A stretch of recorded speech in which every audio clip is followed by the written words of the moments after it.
Eu gosto da praia. Eu não gosto da areia.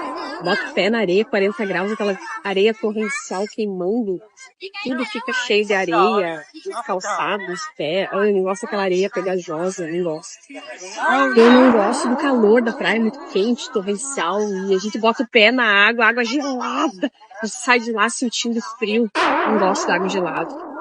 Eu não gosto da música na praia, muito barulho, cada um cantando um tipo de música, som muito alto, vai me dar dor de cabeça, não gosto muito alto na praia. Eu não gosto do cheiro do protetor solar pegajoso, pega na pele e me gruda.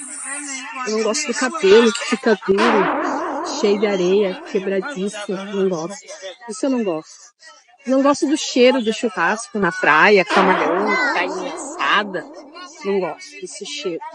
Não gosto do barulho da criança correndo, gritando, chorando.